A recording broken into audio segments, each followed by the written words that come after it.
Buenas tardes a todas, a todos. Un placer reencontrarnos como desde hace varias semanas con las actividades programadas por la Comisión de Relaciones Socioeconómicas del Consorcio Mexicano de Centros de Estudios de APEC. Hasta ahora y vemos que se están registrando los ingresos y los ingresos previamente comprometidos. Hemos tenido una audiencia muy interesante, importante, especialmente, y eso queremos destacar mucho, con alumnos de posgrados de distintas universidades que conforman nuestro consorcio. Y qué bueno que el día de hoy nos reencontremos con el maestro Felipe García. Es una personalidad que ha tenido una trayectoria muy importante, que hemos tenido la fortuna de conocer.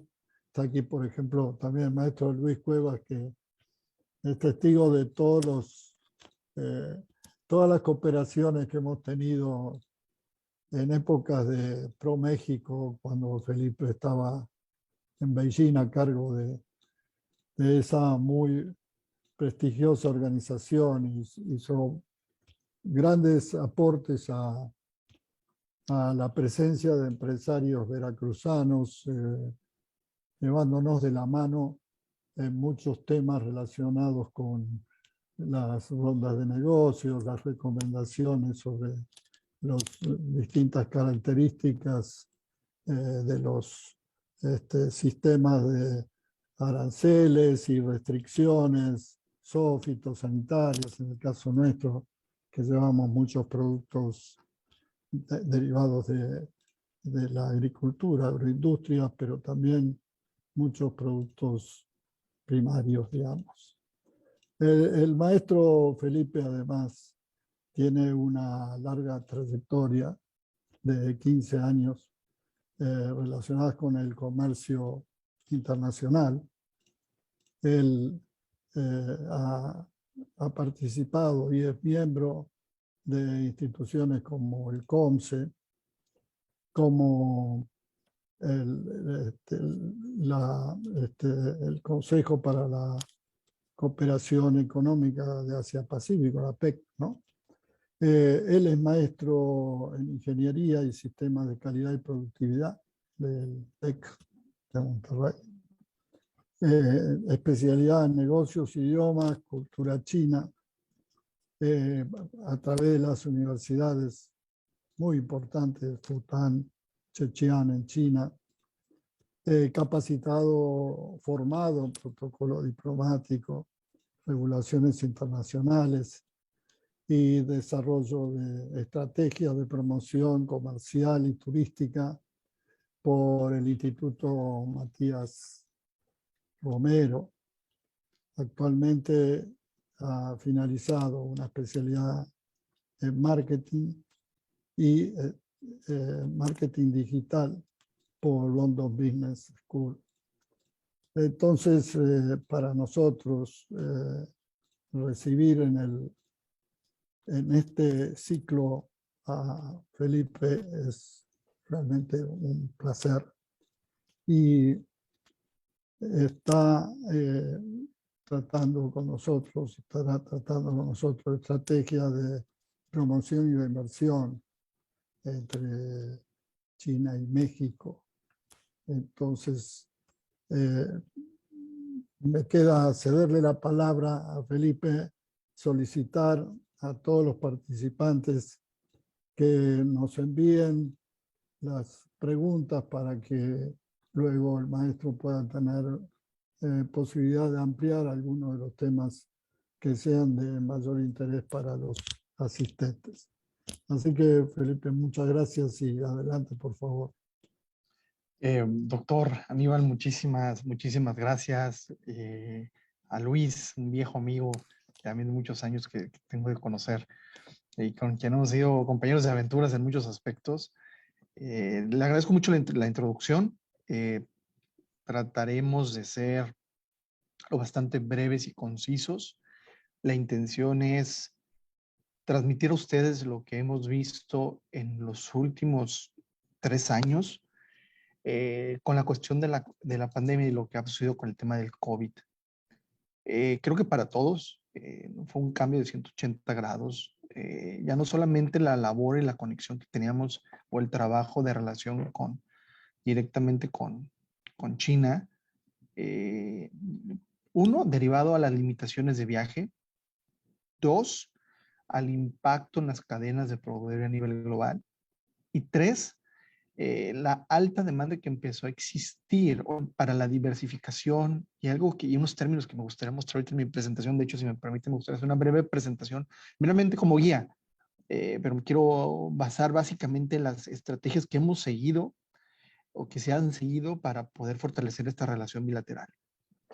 Entonces, doctor, si me lo permiten, quisiera hacer compartir con ustedes pantalla para poderles mostrar la presentación que tengo preparada para el día de hoy. Estrategias de promoción. Básicamente, el objetivo de esta presentación es pues, medir el impacto que tiene China a nivel global y sigue manteniendo, y cuáles son o cuál ha sido la evolución de esas estrategias a lo largo de los últimos, voy a decir, 3 años. 4. Primero es importante destacar que China lleva todo un proceso de transformación yo diría que más de 40 años. Reformas, reestructuraciones, han hecho una planificación pensando prácticamente hasta el 2050, en donde ellos ven un proceso transformador de sus estructuras económicas, de migrar de una economía primaria a una economía de manufactura avanzada, en el cual han tenido fuertes alianzas con países o regiones donde el suministro de materias primas es fundamental. Esto, aunado a un fuerte crecimiento de la clase media, derivado ¿qué trae consigo esto? Un mayor consumo de bienes y servicios, en donde China no se da abasto al 100%, y no necesariamente porque no tenga las capacidades, sino hablando simplemente por cuestiones agroindustriales. Veamos a China y dividámoslo en diagonal, norte-sur o sur y norte. Gran parte de este territorio no es apto para la agricultura. Entonces, esto ha limitado mucho la capacidad de proveeduría para sus propios habitantes, y ve la necesidad de hacer alianzas con otras economías latinoamericanas, sudamericanas o en el sureste asiático, que le permitan proveer de todos los productos y servicios necesarios para poder, ¿cómo se dice?, poder atender las necesidades de su mercado. En este sentido, China se ha convertido en la segunda potencia a nivel mundial. Pues obviamente es la economía más grande en términos de paridad de compra, y es el país con mayor participación en el comercio internacional, y que lo hemos visto. ¿Qué pasa después, o qué pasa cuando en el diciembre del 2019 se empiezan a establecer los protocolos por una pandemia que se estaba convirtiendo en pandemia, valga la redundancia, pandemia de un impacto global, pero que ya está viendo afectaciones económicas en diferentes partes del mundo? Con esto nos trajo la necesidad de poder redimensionar nuestras cadenas de proveeduría, y estas cadenas de proveeduría, donde gran parte de los proveedores hacia el resto del mundo provenían de China, se vieron afectados: uno, por cierre de puertos; dos, por costos o incrementos de hasta casi $20,000 en contenedores, cuando anteriormente estaban entre los $1,000 y los $2,000. Un encarecimiento en la proveeduría y una disparidad en los tiempos establecidos para el suministro de componentes intermedios que iban conectados a estas manufacturas o estas cadenas globales de valor, que en el caso de México nosotros dependemos o tenemos un gran número de productos intermedios que llegan a nuestro país, pero ojo, no necesariamente es porque se queden para consumo interno o sean productos que vayan directo al supermercado. Muchos de ellos son componentes eléctricos electrónicos, manufacturas de autopartes, productos del sector metalmecánico que se involucran a otras cadenas que en nuestro país tenemos para después ser exportado principalmente al mercado de Estados Unidos. Viendo este estrés que existía en esos momentos y que nosotros vimos, fue como una pequeña ola que empezamos a ver. Muchos de ustedes lo vieron a mediados del 2020 con estos cierres. Pues las empresas empezaron a redimensionar y a redefinir sus estrategias de incursión o de acceso a nuevos proveedores. Por ello que ahora encontramos en el mercado, o hemos estado escuchando últimamente, eh, estos tres términos que para mí se me hacen bien importantes, que son el reshoring, el nearshoring y el friendshoring. Desde los años 80, cuando empezamos con este modelo de globalización, empezamos con un modelo de búsqueda de mercados de costos baratos. He ahí el boom de China para poder recibir toda esta inversión extranjera para manufactura de productos que después iban a ser exportados a otros mercados, gracias a los costos de mano de obra baratos y gracias a los costos de transportación que eran bastante competitivos, sumado a una exponencial comunicación que llamamos Internet. Cuando de pronto de estos tres factores, dos se ven afectados, que fue la mano de obra china, ya no era tan barato como lo era en esos tiempos, y dos, los costos de transporte empiezan a incrementar, las empresas empiezan a generar esta presión para encontrar nuevas salidas a al acceso a proveeduría calificada y que estuviera preparada para cumplir con requerimientos de calidad a nivel internacional.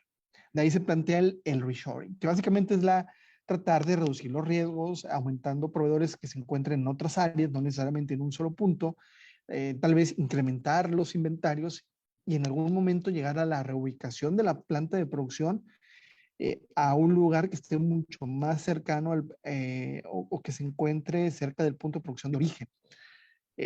Lo empezamos a detonar en el 2020, las estrategias de reshoring se escuchaban en donde el propio gobierno americano establecía incentivos para poder atraer esa inversión hacia Estados Unidos y también se dieron cuenta que tenían ciertas limitantes. Una era la disponibilidad de mano de obra. Dos, que los procesos pues, no eran tan sencillos. Estados Unidos, su economía y su base laboral había cambiado radicalmente también. No olvidemos que derivado al TLC o al NAFTA, que después se convirtió en TEMEC, pues también mucha de la producción que se hacía en Estados Unidos se relocalizó hacia nuestro país. Es de ahí que nace la necesidad de manejar el esquema del nearshoring, que era trasladar operaciones a lugares más cercanos hacia el punto de producción o el punto de consumo, que en este caso o en el caso de México, el punto más cercano es Estados Unidos, ¿no? Llámese Norteamérica. De ahí que empieza a haber un boom para tratar de impulsar el acercamiento de estas empresas, que mucha gente le hablaba a nearshoring, a lightshoring, buscando la manera mucho simplificada de darle un tono agradable y no una competencia tal vez ventajosa sobre la situación que se estaba viviendo a nivel global, sino que estábamos viendo la posibilidad de traer operaciones de inversión hacia nuestro país, en el caso de México, en alianza con empresas chinas para la generación de transferencia de tecnología, para la generación de nuevas fuentes de empleo para mexicanos y además poder acceder a los beneficios e incentivos que ofrece nuestro país a la inversión extranjera directa. Pero hacía falta un componente que no estaba del todo analizado, que era, y lo detectamos el año, recientemente apenas el año pasado, si no me equivoco, o este año, perdón por los tiempos, que es, y se da a partir de la guerra entre Ucrania y Rusia, donde de pronto ya no solamente era necesario evaluar la cercanía con el mercado del consumo, evaluar los costos laborales.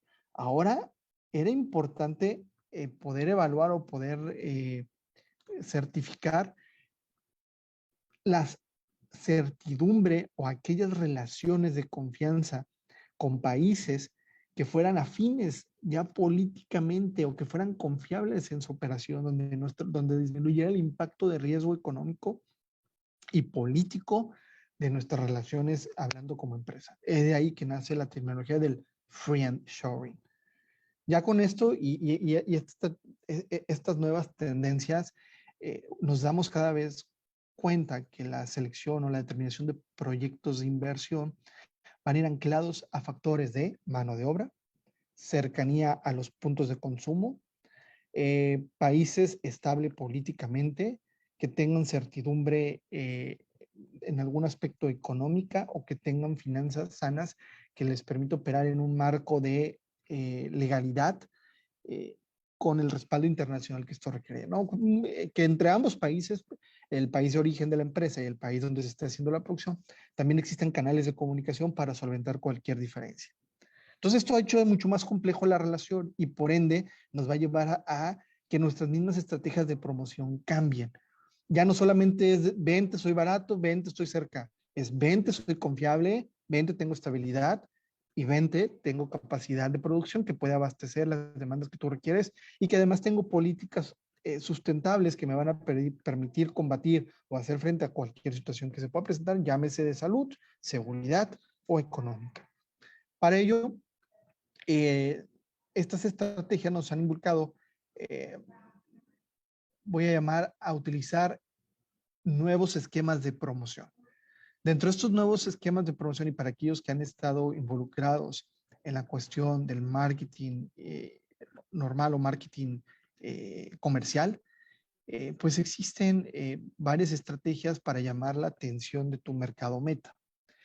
Participación en eventos, buscar la promoción de tus productos y servicios a través de la cercanía con el consumidor, alianzas con distribuidores, etcétera. Pero esto ha cambiado con la pandemia porque de pronto nos encontramos todos encerrados en nuestras casas, sin tener un acceso muy limitado a centros de consumo o puntos de distribución, lo que llevó a que el e-commerce creciera exponencialmente. Pero no solamente el e-commerce, también los mecanismos de promoción cambiaron en su totalidad. Entonces, ahorita en la presentación muy sencilla voy a profundizar primero que nada en el impacto de China hacia nosotros y cómo deben ir alineadas estas estrategias. Primero, no olvidar que nuestro segundo socio comercial a nivel internacional, solo después de Estados Unidos, cosa que no es menor y lo cual nos ha generado una relación muy dinámica. Ya llevamos más de 50 años en una relación diplomática, tenemos varios mecanismos de diálogo entre los países, se han incrementado las relaciones comerciales y además se tiene una amplia presencia de empresas chinas en México, sean de tecnología, automotrices, bancos y recientemente manufactura y manufactura avanzada, que eso también es sumamente importante. Por ello, es que hemos tratado de fortalecer la presencia de nuestros productos mexicanos en China, que no ha sido sencillo porque no tenemos un tratado de libre comercio, pero contamos con protocolos para ciertos productos en específico. Una disculpa, me falta agregar aquí el sorgo, que fue de los últimos protocolos que se pudieron liberar. Y bueno, todavía el gobierno mexicano está trabajando por la liberación de algunos otros nuevos productos que los iremos viendo en los próximos años. Claro, este dinamismo lo podemos interpretar a través de toda esta relación de productos que podemos exportar, en los que destacan los automóviles y autopartes, los minerales, productos eléctricos, electrónicos y obviamente los aparatos mecánicos. El aceite crudo, bueno, el petróleo lo menciono aquí, pero realmente no lo consideramos como un punto de valor para el desarrollo de nuestras estrategias porque es más bien un tema interestatal. Eh, Algo bien importante también es no olvidar quién es México en Latinoamérica, considerando que Latinoamérica es una de las regiones más atractivas para la inversión china. Nosotros, si nos damos una idea de cada producto que se exporta o por un contenedor que exportamos en toda la región latinoamericana, el 67% pertenece a productos de manufactura avanzada que son hechos en México. Entonces eso nos habla de una capacidad y una mano de obra bastante calificada que por ende es muy atractiva para el mercado chino. Las grandes inversiones que hemos escuchado en los últimos años en Latinoamérica, que quiero decir que no es que sean casos de éxito, sino yo creo que debemos de seguir trabajando, han sido puntos de brillantez que se han estado logrando, mucho derivado a un mutuo conocimiento entre las partes, me refiero entre la cultura de China y la cultura mexicana, que durante todos estos años ha ido compenetrando y llevamos una relación milenaria. Sin embargo, la relación de hacer negocios, pues tiene un diálogo y una perspectiva un poco diferente. Y de ahí que pues muchas de las grandes inversiones en infraestructura o sectores primarios se da más bien hacia la región de Sudamérica, Chile, Colombia, Perú, Ecuador, recientemente Uruguay, Argentina, Y en el caso de México hemos visto un creciente incremento de empresas en el sector eléctrico electrónico, autopartes, productos para la construcción, hogar y algunas cuestiones en metalmecánica, si no me equivoco. Pero no hay que dejar de lado también la presencia de empresas como Huawei, Didi, que son especializadas en el tema de manufactura y sin duda la transferencia de tecnología es sumamente importante para generar este valor a lo que estamos en nuestro país y sobre todo la capacitación de nuestro recurso humano. Dentro de las cadenas globales de valor y sobre todo en la parte de la exportación como tal, no hay que olvidar que existen protocolos y regulaciones que hay que cuidar al momento de hacer la exportación. Hay principales puntos de acceso que debemos de considerar al momento de establecer una estrategia de promoción para la exportación. Y aquí me voy a enfocar a algo que se llama la promoción a través de plataformas de e-commerce. Llámese Alibaba y las otras más, Tmall, son plataformas que han sabido conectar el consumidor final con el punto de producción o el punto de abastecimiento. De tal modo que al día de hoy podemos encontrar plataformas que desde origen están haciendo la integración de todos estos servicios de una manera muy sencilla. Esto es, voy a poner un exportador, voy a decir, de aguacate, que se encuentra en el estado de Michoacán, que tiene una empresa formalmente establecida, tiene dos opciones. Una, hacer el contacto directo con el importador o la tienda online ya registrada dentro de la plataforma china y ofrecer el producto como una exportación natural. Y después este importador va a integrar en su portafolio de productos el aguacate mexicano de origen Michoacán, el cual va a poder distribuir si es que tiene su tienda online o al ser un importador tradicional podrá canalizar los diferentes distribuidores y mayoristas, que entre estos pueden ser fruterías, mercados locales o retail. Al final del día esto ha madurado bastante y muchas de las compras ya se realizan a través de Internet. Es por eso que hemos encontrado empresas que están apoyando y asesorando a los microempresarios para poder vender sus productos en Alibaba. Pero yo siempre he sido muy cuidadoso en este punto, en el sentido de, uno, eh, traten o acérquense, acepten a las empresas, aquellas que son muy transparentes y desde un inicio les dicen si su producto no es viable para ser exportado. Porque luego muchas veces lo que nos pasaba o nos sigue pasando en el tema de la promoción es que a lo mejor productos que no necesariamente sean o tengan una demanda específica en el mercado chino, las empresas son contactadas, son llevadas dentro de un proceso de asesoría y al final del día se dan cuenta que no, el producto no era viable para ser exportado. Creo que esto lo podemos reducir desde un principio y evitar los costos extra para este tipo de empresas, que muchas veces ellos son pequeños empresarios que están apostando por diversificar el mercado y que nuestra recomendación siempre ha sido es una empresa exportadora es más que el resultado de cualquier empresa o pequeño emprendedor que ha ido madurando en el transcurso del tiempo en la obtención de regulaciones, certificaciones, permisos o en el entendimiento de su cadena de proveeduría para llegar a un punto en específico fuera de su territorio nacional, por así llamarlo.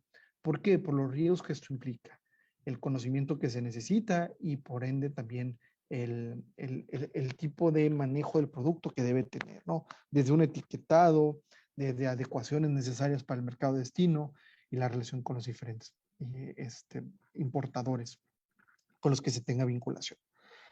Cuando hablamos de plataformas, el famoso el comercio transfronterizo que le mencionan los chinos, al final del día lo que se está buscando es generar plataformas de comercialización de productos de diferentes regiones del mundo a través de cadenas de logísticas previamente establecidas, en las cuales ya hay empresas logísticas chinas que se están estableciendo en México para establecer sus propios almacenes para la importación y exportación de producto, en la cual el exportador tiene la oportunidad de promover sus productos de una manera económica, eficiente y podrá evaluar la demanda que puede existir en el mercado de destino. Aquí también es importante el tema de la tropicalización del producto, y llámese tropicalización a los aspectos como traducción de etiquetado, imágenes que se vayan a utilizar o el tipo de voy a llegar a algo muy básico, que es el tipo de consumo básico en el país de destino. Y en el caso de China,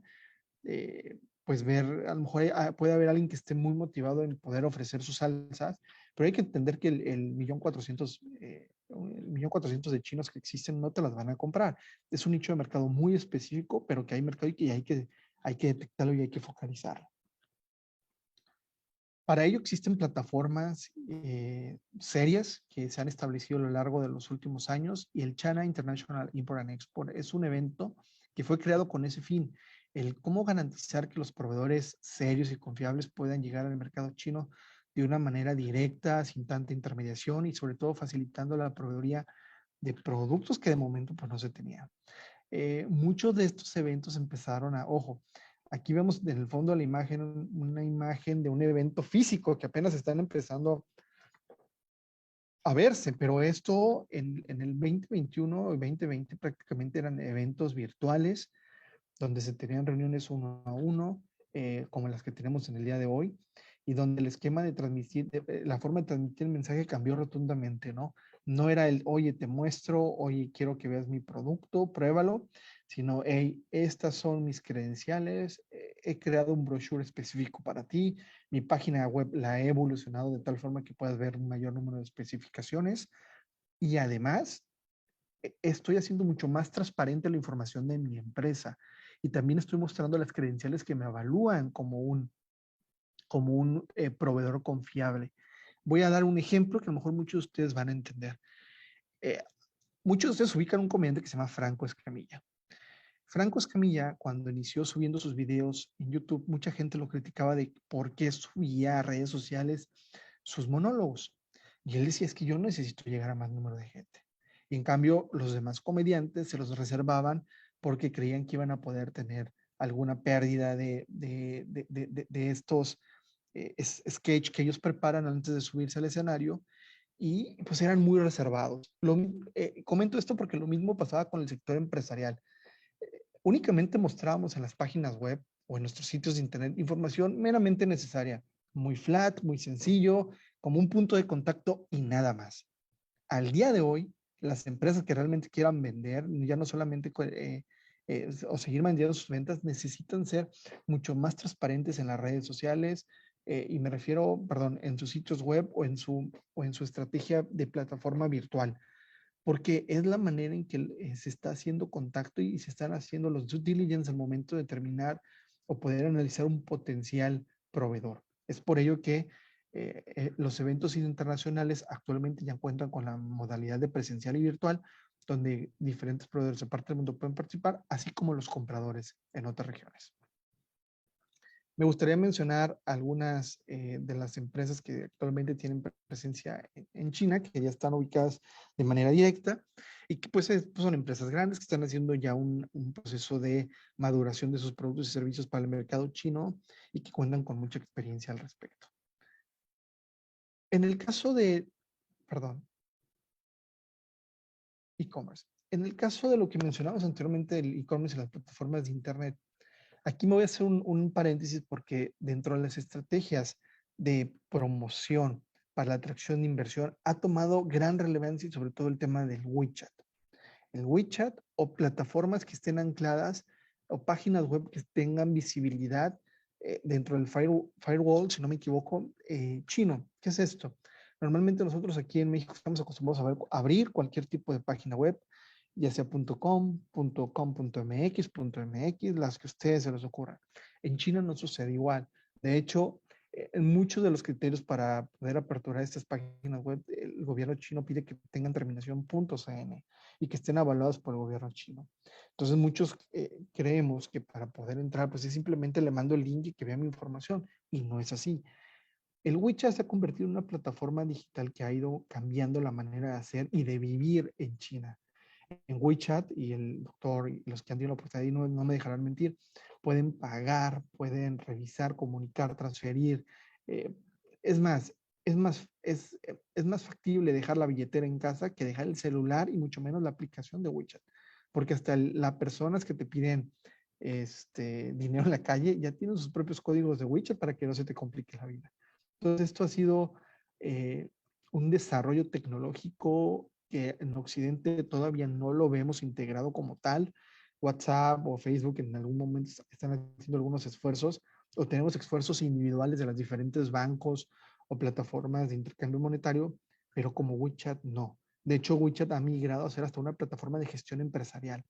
De ahí la importancia de poder registrarse como empresa para la comercialización o atracción de inversión. Ahorita las empresas más importantes en temas de atracción de inversión están ya con cuentas en WeChat, las cuales no es de mi ingreso y registro, ¿no? Lleva todo un proceso de validación que puede durar hasta 3 meses.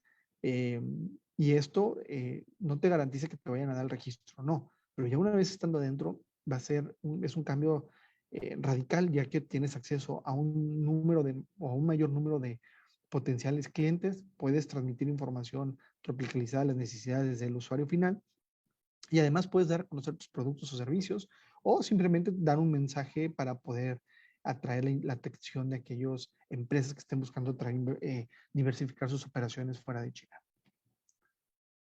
Con ello,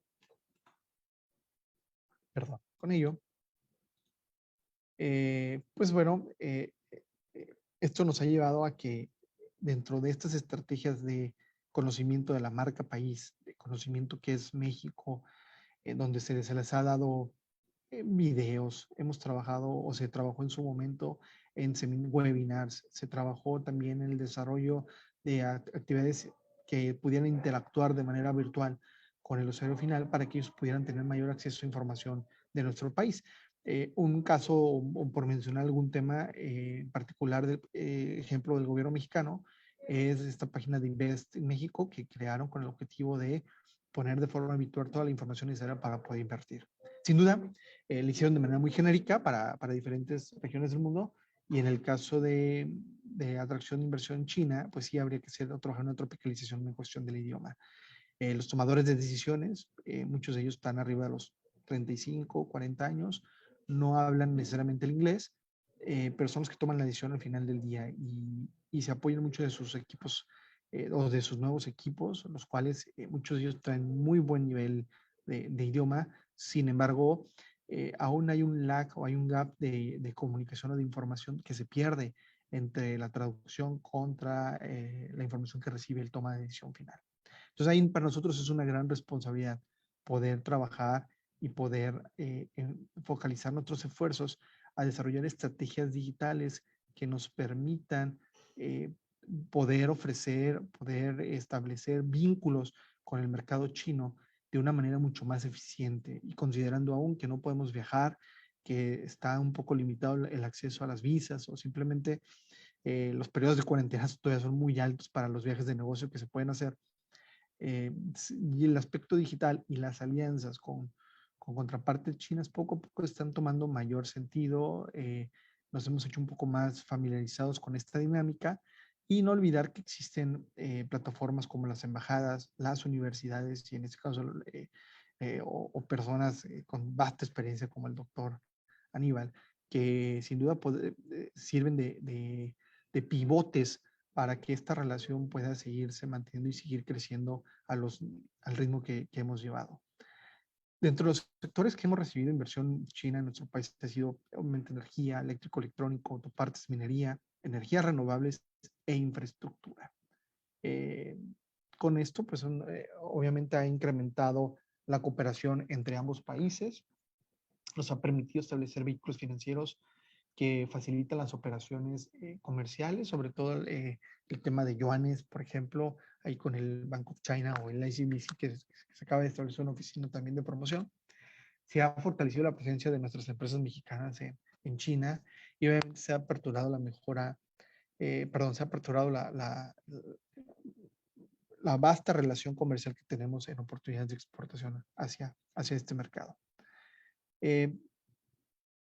Para ello, yo o nosotros sugerimos poder tener este acercamiento con los diferentes organismos, y bueno, estos son organismos validados, serios y con mucha experiencia.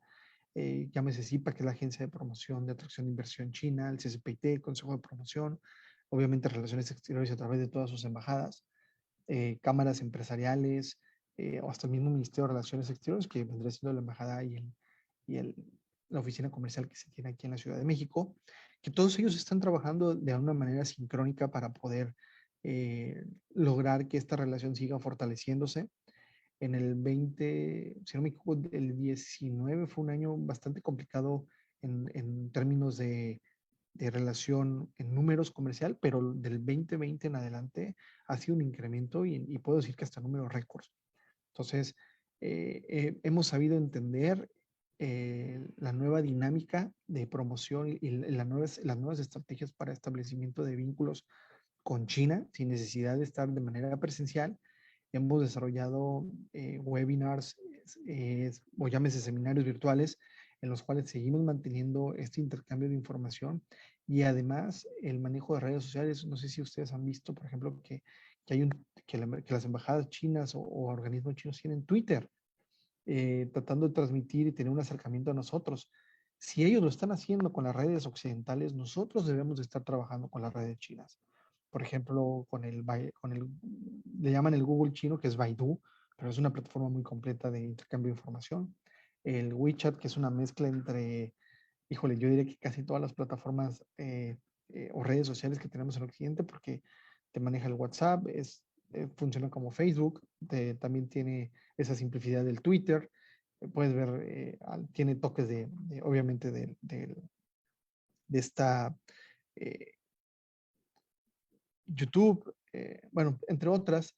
Y bueno, no olvidar que también ahorita se ha hecho muy popular el TikTok aquí en América y es una plataforma china. Entonces, poco a poco estamos viendo una mayor compenetración entre ambas culturas y este tipo de plataformas pues sin duda van a ayudar para que vayamos teniendo un mayor conocimiento.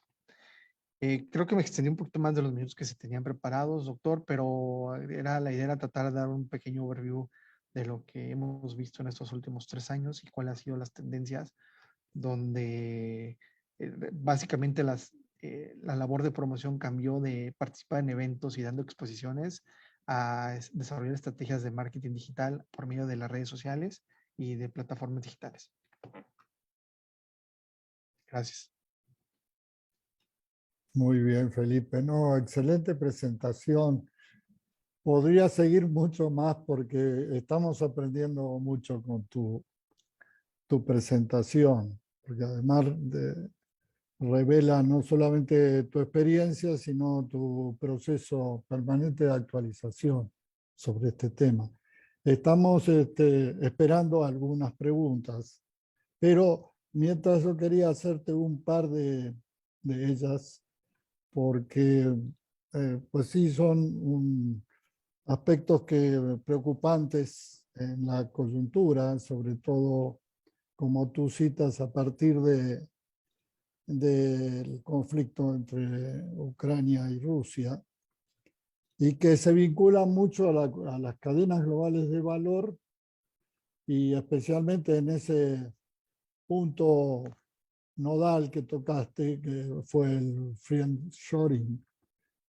Ahora, la pregunta es si pensando un poco en China y en su alta competitividad en algunas de las cadenas, digamos, estratégicas, por ejemplo, el sector automotriz, energías renovables, toda la parte que tiene que ver con tecnología, ¿en qué medida va a pesar más esta situación geopolítica respecto a las objetivas situaciones que se dan en la configuración de ciertas cadenas, en donde países como China, además de ser proveedores, eh, es un proveedor de proveedores, ¿verdad? No sé qué piensas al respecto, si esta, digamos, eh, nueva configuración de las cadenas globales de valor van a abarcar todas, algunas, y cuáles serían las que, en tu opinión, se mantendrían aproximadamente en los términos de todo este gran proceso de globalización que inicia en los 80. Correcto. Yo creo que, y es una opinión personal, Fíjate que el Banco de México sacó un reporte muy interesante en recientes días donde mencionaban o estaban analizando el impacto de este reshoring o de este el acoplamiento de estas nuevas cadenas globales de valor.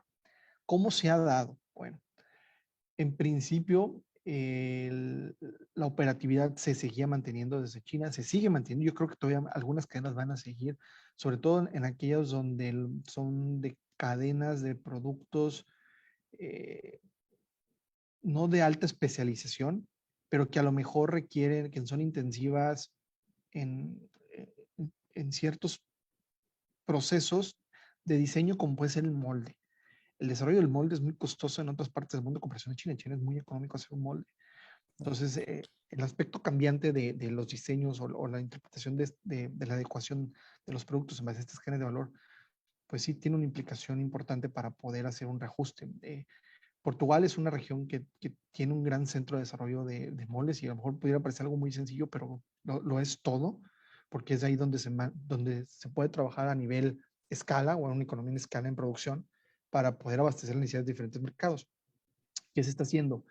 Uno, voy a hablar del término de las empresas americanas, que son principalmente las que están buscando este nuevo acoplamiento de cadenas. Están llegando a nuestro país, primero, para hacer una prospección de proveeduría local que pudiera estar calificada para el abastecimiento de estos productos.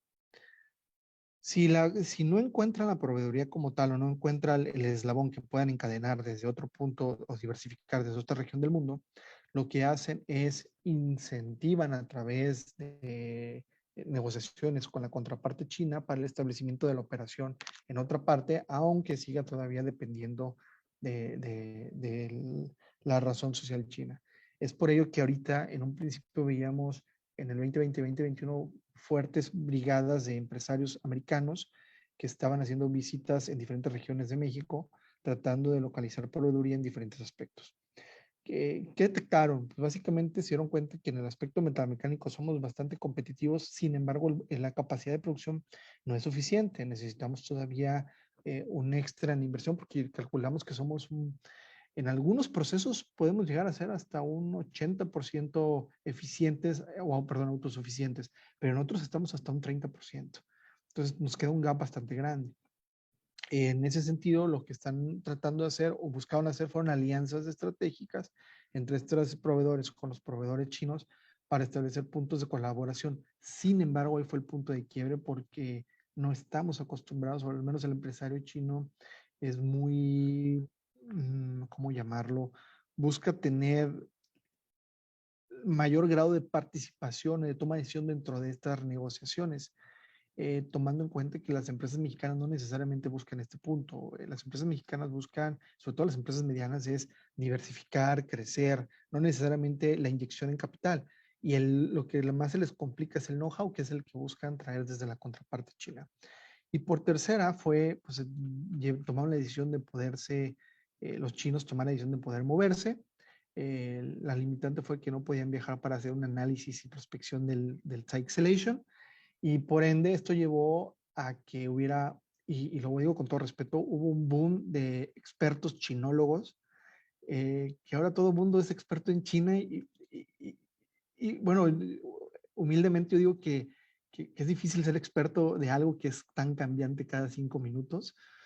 Uno se especializa tal vez y estamos en constante aprendizaje, pero expertos yo creo que salvo contadas excepciones, y yo creo que el doctor Aníbal es uno de ellos, pero de ahí más que me digan que hay muchos, lo dudo.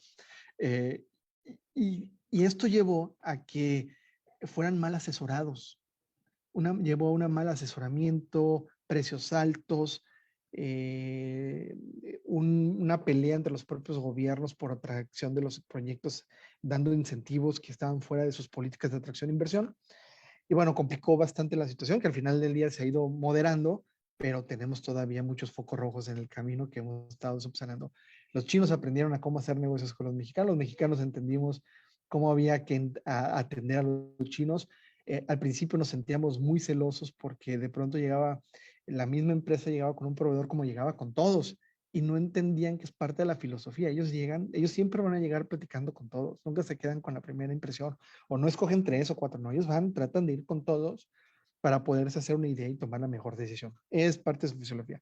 De las cadenas que yo creo que sí va a haber un movimiento son las de productos intermedios que sí tienen o que dependen de procesos todavía fuera de Estados Unidos, que necesitan un encadenamiento con una mayor respuesta en tiempo, donde generar inventarios es muy costoso y que requieren que la fabricación esté prácticamente en sitio. El justo a tiempo creo que ya, o al menos de momento, no lo vamos a ver, que era una filosofía que se tenía anteriormente. Ahorita lo que vamos a ver yo creo que es el producto justo para poder llegar hacia los proyectos de producción necesarios. Entonces, en esto vamos a encontrar que autopartes, procesos metalmecánicos específicos, algunos componentes electrónicos y bueno, te iba a decir chips, pero chips es un tema muy particular que marca un antes y después ante cualquier situación que queramos manejar. Yo creo que sí se va a buscar una diversificación de proveedores para disminuir riesgos, pero va a ser una transición de 5 años tal vez, entre que se profesionalizan, llegan a niveles óptimos de producción, adquieren tecnología y empezamos a ver que las empresas siguen creciendo. En esta encuesta que decía el Banco de México muy llamativa porque decía que los mismos empresarios estaban sintiendo un beneficio por este reshoring, que ellos le llamaban, o nearshoring, de locación de empresas más cerca del mercado norteamericano.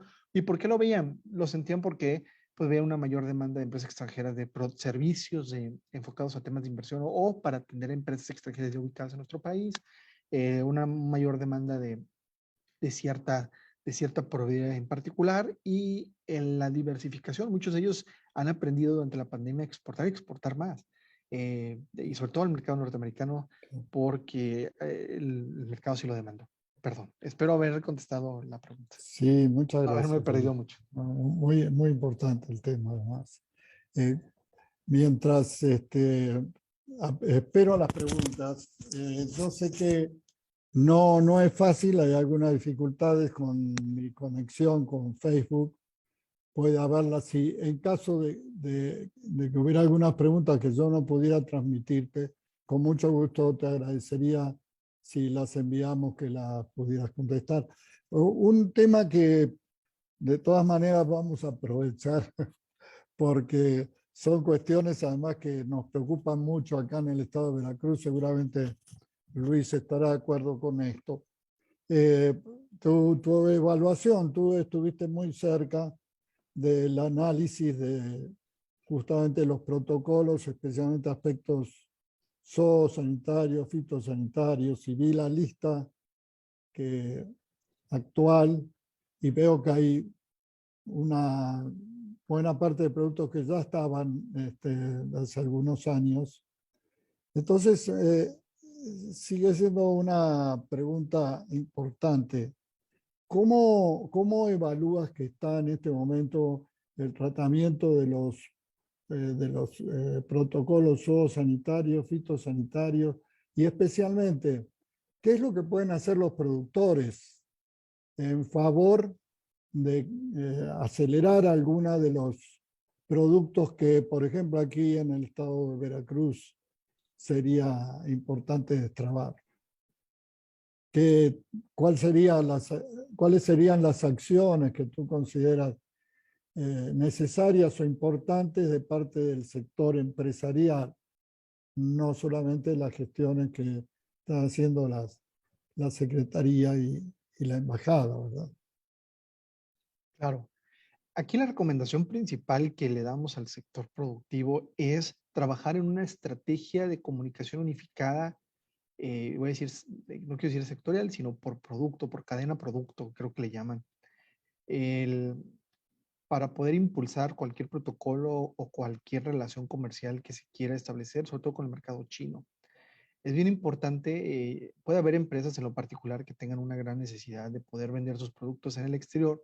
Sin embargo, es bien importante hacerlo de manera unificada a través de las cámaras especializadas, los organismos de productores de mango, los productores de limón, los productores de sorgo, todos ellos, sobre todo, trabajando de manera unificada, estas cámaras empresariales especializadas por sector, quienes unificaron su solicitud ante el gobierno mexicano y esta presión o esta solicitud sirvió para poderla amplificar directamente con el gobierno chino y por ende tener un consenso común y que todo el mercado estuviera sensibilizado de las ventajas, pros y cuáles eran los protocolos que había que realizar para poder tener esta vinculación. Lo principal es, voy a poner con el tema del tabaco. Tabaco en Veracruz es bastante importante. De hecho, podemos exportar tabaco veracruzano a China.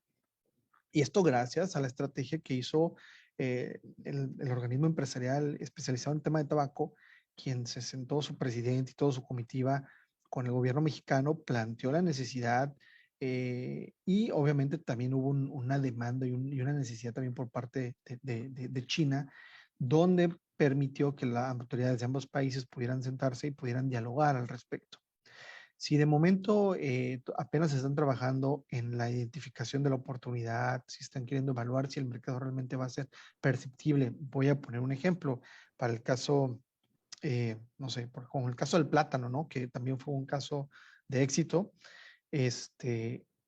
Lo que sucedió aquí fue a través también de los mecanismos de diálogo que existen, que pueden ser el GANI, que es el Grupo de Alto Nivel Empresarial, donde se llevó la solicitud, se planteó la necesidad de buscar un acuerdo de colaboración en un sector en específico, que por ende conllevó a realizar este tipo de acuerdos, estos protocolos. Muchos empresarios y mucha gente busca o añora la posibilidad de un tratado de libre comercio con China.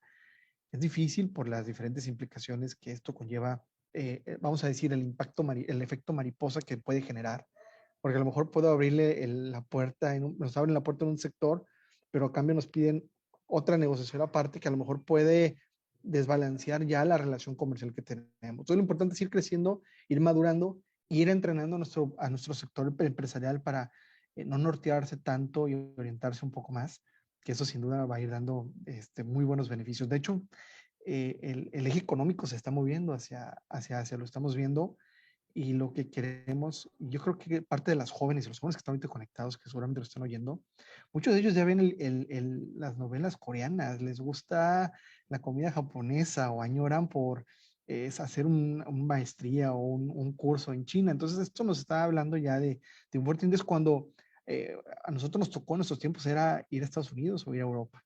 Y ahorita el interés en ese es bastante bueno, porque dice que le estamos perdiendo el miedo y esos jóvenes son los que en unos años más van a estar tomando decisiones y son los que nos van a ayudar a abrir estas puertas que nos hacen falta de cerrar. Doctor, no lo escucho, ¿eh? Muchas gracias, Felipe. Te quiero transmitir una pregunta que nos hace el maestro Luis Cuevas, que quiere saber si hay alguna noticia sobre los avances en el protocolo fitosanitario respecto al limón persa de Veracruz. ¿Sabes si tienes alguna noticia al respecto? Mira, bueno, lo último que tenemos es de que sí estaba en la mesa de negociación. De hecho, no recuerdo si era el limón persa o el limón mexicano. Bueno, había uno de ellos los que estaban tratando de ponerse en la mesa de negociación. Creo que aún no está habilitado. En el último que nos quedamos previo, bueno, en el transcurso de la pandemia y que se siguió manejando fue el del sorgo y que se estaba viendo, ¿no? La verdad no tengo mucha información, pero con mucho gusto voy a aprovechar para investigar si hay alguna actualización y se las mandamos. Muchas gracias. Una pregunta que con esto vamos a cerrar y insisto que las demás te las transmitiríamos. No tengo aquí las consultas de Face, que suele ser también una ventana muy grande que utilizan sobre todo nuestros estudiantes de la maestría. Pero Claro. tengo una pregunta aquí de Esther Reyes, que primero agradece tu conferencia, que considera muy importante, y dice, los productores que buscan entrar en el mercado chino, ¿cómo pueden detectar si la asesoría que están recibiendo es, entre comillas, seria o va a resultar siendo una pérdida de tiempo y recursos? O si aún no lo hacen, ¿cómo pueden elegir con quién asesorarse? Te están preguntando, yo ya estoy sugiriendo a nuestro ponente, pero prefiero que platiques tú al respecto. Mira, ese es un tema, ah, es difícil porque pues, va a también depender mucho del producto, pero lo que sí te puedo decir es, uno, el, que sea transparente contigo desde el inicio. Ahorita con China vamos a ver productores agroindustriales, existen 10, 11 protocolos, no hay más. Entonces, si tu producto no está dentro de estos protocolos, la verdad, híjole, si insiste él en que te pueda asesorar y te puede vincular, ya desde ahí estamos hablando de alguien que solamente está buscando ofrecer sus servicios y no acompañarte en el resultado. Otra cosa es que también puedas negociar una iguala o puedas negociar un costo con ellos en donde, oye, pues un porcentaje va contra los servicios por iguala, pero el otro va relacionado al éxito o a la venta. Entonces eso lo va a forzar a que el acompañamiento, la asesoría, pues realmente tenga un peso y vayan enfocalizados o se puedas unir tus objetivos, que al final del día es vender. Yo creo que hay gente muy buena, hay mucha gente que yo creo que pudiera dar una asesoría, también depende de lo que necesitas, puede ser asesoría en diseño digital, puede ser asesoría para la exportación en aspectos logísticos, aspectos de negociación, oye, o simplemente el cómo comenzar los primeros contactos con China, ¿no? Dependiendo del producto o el sector que estés interesado. Yo creo que si desde un principio la persona te marca con claridad cuáles son tus alcances reales, claros, yo creo que vas por muy buen camino. Y además yo siempre recomiendo, investiguen a las personas, no se queden con la primera impresión, búsquenlos en internet, pidan referencias, porque pues últimamente mucha gente sí ha viajado y conoce China, pero ya hacer negocios y entender la cultura y el establecer canales de comercialización, entender cómo es el tema de la distribución en destino, es otra historia. Entonces, y aparte se necesita carácter, porque el chino es muy duro para negociar.